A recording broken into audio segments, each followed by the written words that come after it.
I bought this Mark II Golf project for £500 and I'm hoping to rebuild it and make a profit. But you can see it's missing some really important parts. That's right, the engine for this car is sat right here behind me on the floor. That's not where it should be. In the last video, I got distracted and we ended up mocking up the air conditioning system from a Mark III Golf to fit in a Mark II. It's something that everyone talks about, but very few people have actually gone ahead and done it. And even fewer people have actually put a write-up of how to do it online. So we were kind of taking a stab in the dark at this. Now, since the last video, someone kindly reached out to me and said that I may have got a couple of bits wrong. And like a fat kid at an all-you-can-eat buffet, I'm just gonna carry on, full steam ahead, and deal with the consequences later. Because this car has got to be ready in just 2 weeks' time. So if I've got the aircon setup wrong, we will revisit it, but not in this video, because this car has got to get that engine in this engine bay. Otherwise, it's going nowhere. Now, the first thing to tackle today is this engine mount. Now, it looks like the bolt has got stuck in the gearbox mount. It's just spinning. So that is a little bit of a problem, but because we've got the gearbox mount on the Mark II gearbox, we're just going to use that one instead. Right, so it's this arm here, this mount on the back of the Mark II gearbox I need to take off. It's the same mount as a Mark III, just this one hasn't got an engine mount stuck to it. So hopefully I can just take these bolts off here, remove this, and yeah, should be able to free off this mount. And then once I've done that, I can just fit it to the Mark III gearbox and we're good to go.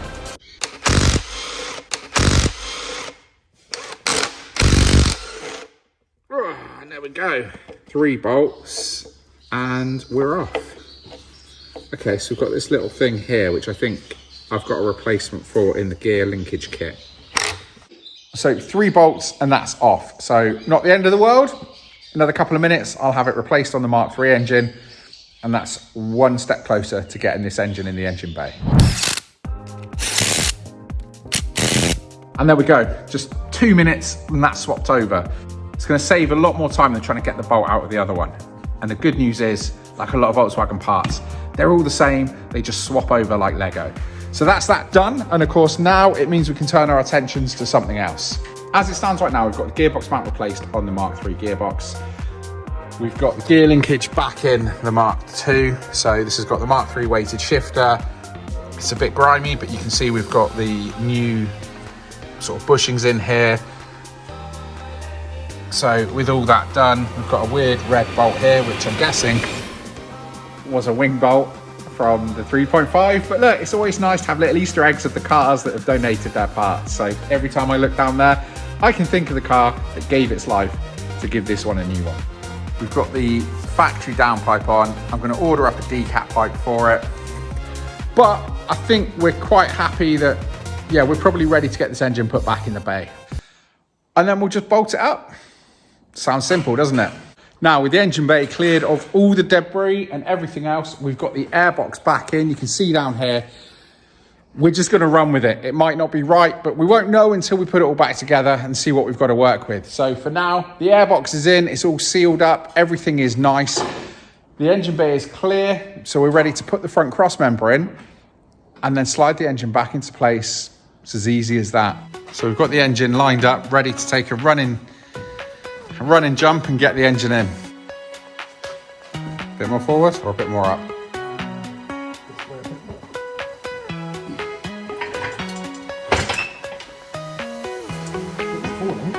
Okay, or forward.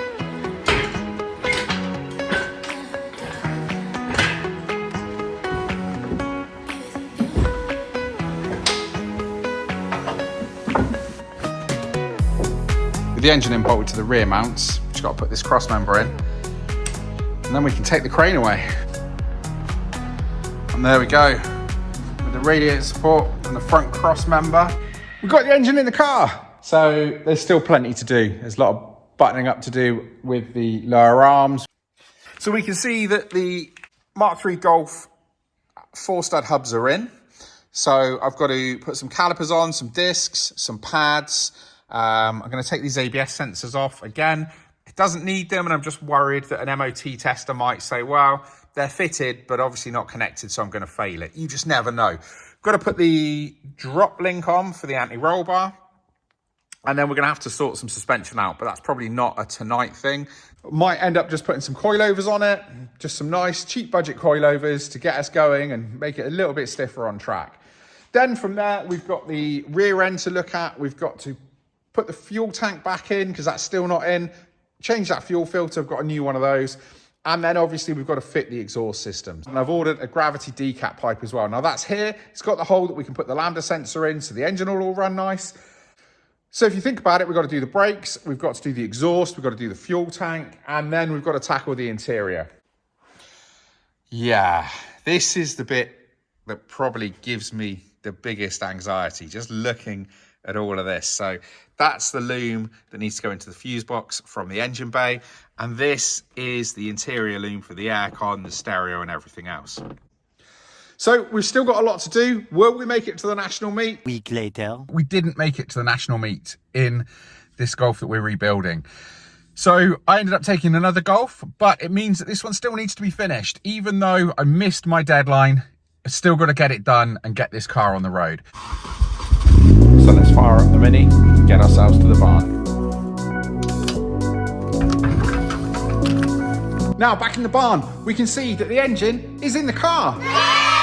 That's right, progress has been made. So yeah, it actually looks like a car. So when I left the barn, we were just putting the engine in and now it's here. It all looks pretty plumbed up. So let's have a look and see what's happened and talk through some of the challenges that Sam faced while he was putting this in without me. After the last video, I got a couple of messages let me know that I could face some clearance issues with the air conditioning compressor and the coolant pipes. And you know what? That was 100% true. So what we've done to overcome that, Sam has rummaged through the barn's infinite part supply. I mean, it feels like that sometimes. What we've done is fitted Seat Ibiza coolant hoses. So the Mark II Golf comes out and then goes this way. And obviously down here, you can see that the air conditioning compressor would be in the way for the bottom outlet. So by fitting a Mark II Seat Ibiza radiator and radiator hoses, what we've done is we've just moved it to the other side of the car. And for the fans, we've fitted the Mark III or 3.5 fan pack here. We've just trimmed it down a little to get it to fit. We just cut a little bit off the bottom down here and bolted it up. And of course, we've bolted that to the back of the Seat Ibiza Mark II radiator. So from a cooling system point of view, fitting aircon, you've got to do something to move the outlets to the other sides. With that done, what else? One of the other problems was the expansion tank. So you can see down here that you've got where the pipes go into the back of the airbox in the car. Now, that would have hit the expansion tank if we hadn't moved it forward a couple of inches. So what we've done is we've just made up a bracket and literally just moved it forward a little bit. You can use a piece of metal, bit of ladder strap, whatever you've got laying around really, it's not difficult. It's just something to give you a little bit of clearance to make sure that you're not fouling those pipes. So with that done, we've got the air conditioning radiator in the front of the Golf. So that's been bolted to the Mark II Ibiza radiator. No problem at all. Original fittings, it's just bolted straight on. You can see here that we've got the aircon pipe all running up on the inside there and into the back of this here. We've mounted that again. We'll probably paint that black. But just using the Mark III Golf mounting bracket is meant that it just sits there nicely. We've got this pipe here, which just needs to be routed a little better just down the back. So what we'll probably do is, locate it behind that, get it in behind the brake reservoir, and that should be good to go. And we've got some lights. That's right, we've fitted up the face of the car, so that's in, that's done.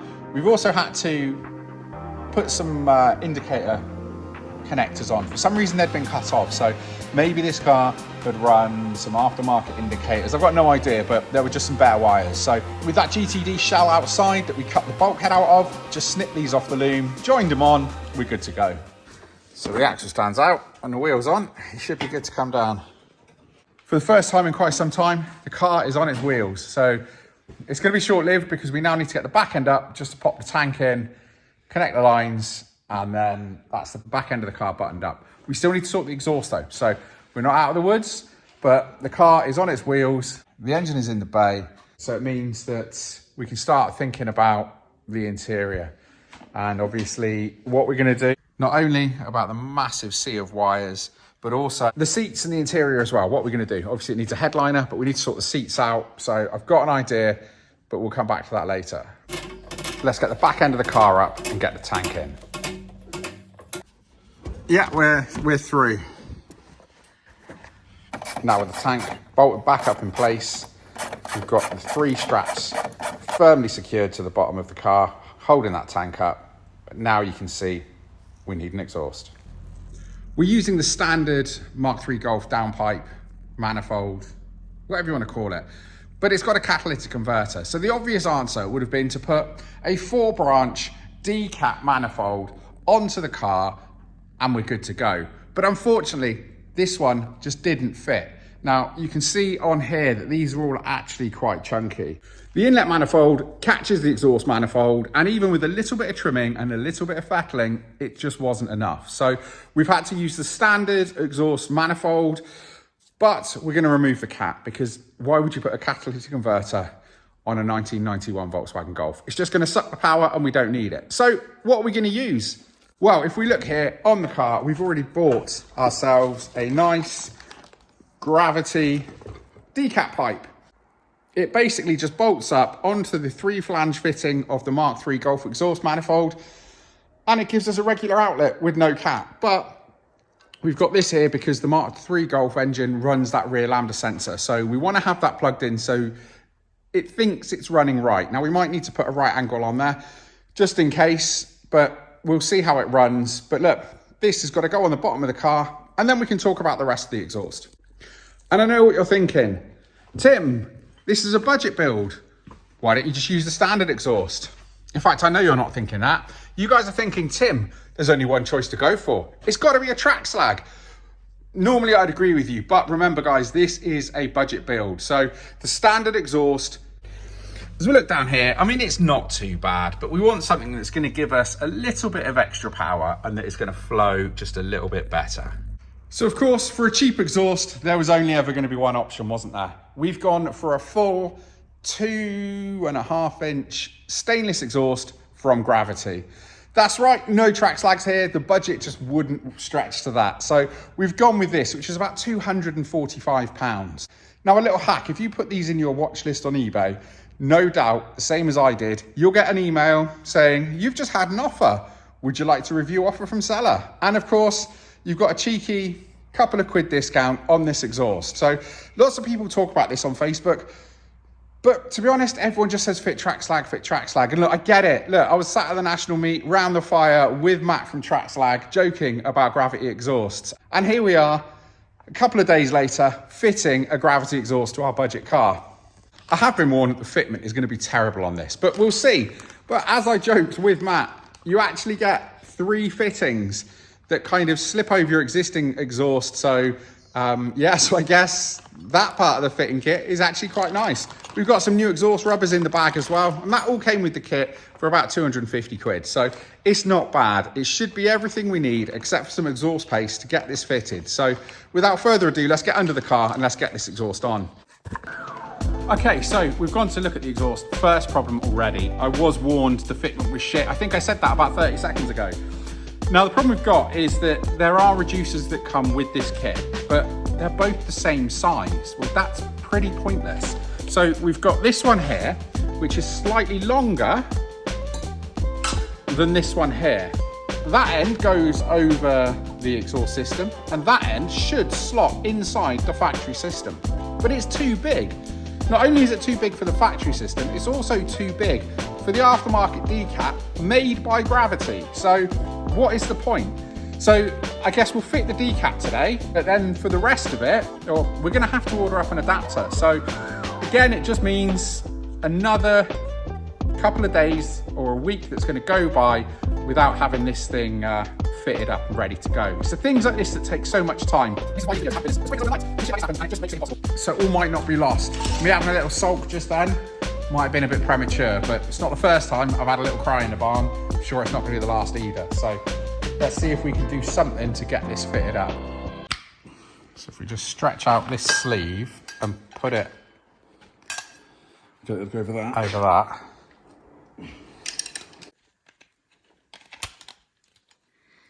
But she will go. Yeah.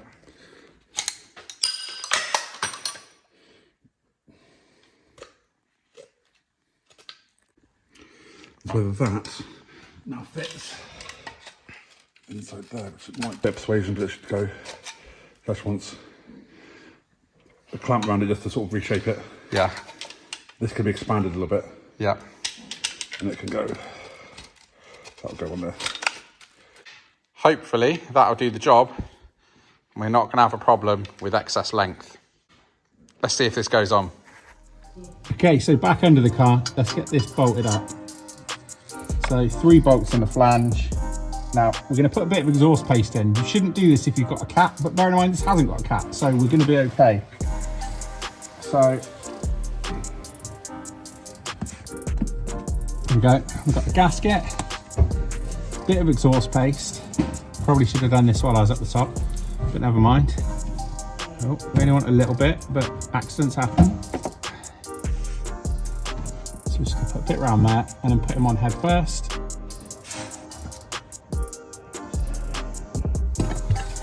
Okay, so we'll get this on. The lambda goes in this side, so yeah, it's bolting up that way. Now we've got the decat in, it's time to pop the rest of the exhaust on. And there's that sleeve which came off the 3.5 convertible. So it looks like actually the exhaust was never going to fit because it's not designed to. That was just me just not thinking it through. And that happens.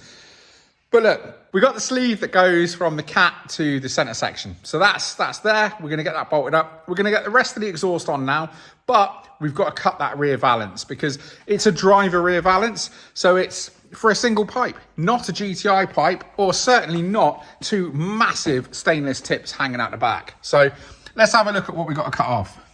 So yeah, you can see here that we've got this bit that just needs trimming out with an angle grinder, and then hopefully that exhaust will fit nicely here. And then we've got to decide what we're doing with the back bumper. Do we go big bumper? Do we fit a small bumper? I don't know, but look, we'll get the exhaust on, we'll see how it looks, and I guess we'll go from there. Now, I'm wary of angle grinders at the best of times, and especially when cutting bodywork. But it's got to be done, so let's do it as cleanly as possible and hope I don't cock this up.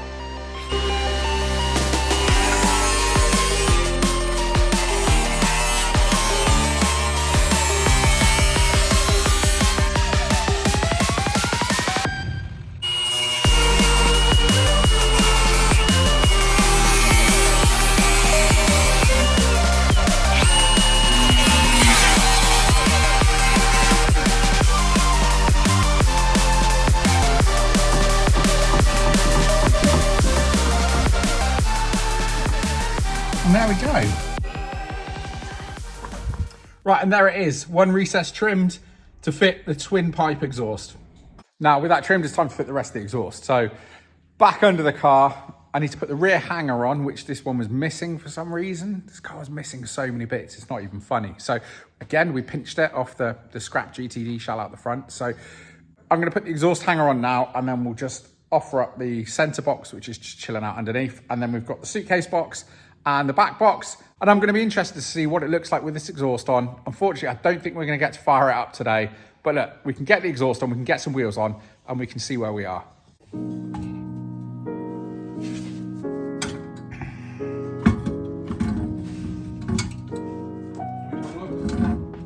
Oh. There we go, I think that's probably it. When fitting the exhaust, you should go front to back, but we've had to fit the back first so that we can put this center section in to work out how much we need to cut off. We've been underneath the car, we've got most of it fitted up, but as we thought, this was going to be a little bit too long. So what we've had to do is mark this off with some tape. I'm going to get the angle grinder, I'm just going to trim it down. So hopefully we've put the tape in the right place. Worst case, we can always take a little bit more off.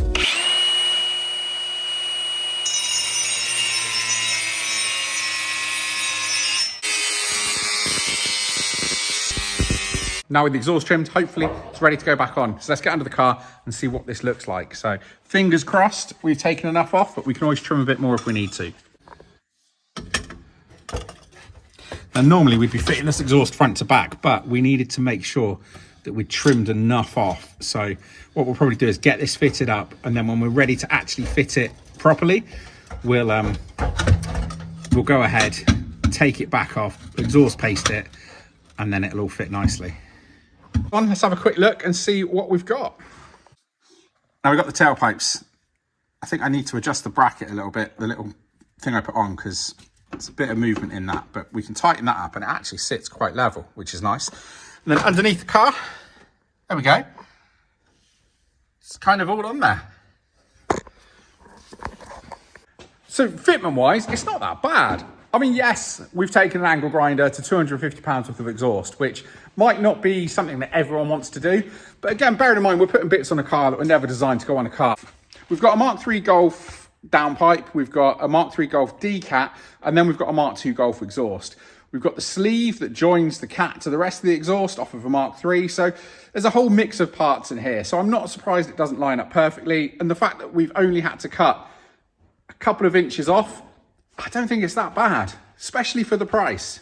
Now for the wheels, I'm not fully sure what we're gonna do. So I went to an auction, bought a bunch of random Mark II bits, and an oak green 16 valve shell, but that's a story for another time. So when I look at it, I bought 3 sets of wheels, I can't quite remember. So what we're gonna do is we're gonna choose one of the sets I bought. Now, I picked up a set of Sebrings, which we've got here. I think it was 6 of them in total. Underneath, you'll see I've got a set of BBS RAs that I picked up from the same auction. And then just in here, because this has become a bit of a dumping ground, I've actually got a set of Estorils that I also picked up at the same auction. The Estorils haven't got tyres on, so we're not going to put those on today. Maybe I'll put them on when the car's nearly there. I don't know. But for now, we need a set of wheels that have got tyres on. We're going to go with a set of Sebrings. Let me know in the comments what you think. Should I get these refurbed and become the permanent fixture on the car? Or is there another wheel you think's going to suit this budget build that isn't going to cost me a fortune? So please, don't put down in the comments a set of BBS RSs, because that's probably more than I spent on this whole car. So let me know what you think wheel-wise, and I'll be really interested to hear what you've got in mind. But for now, we're going to grab a set of these and put them on. Got the sound.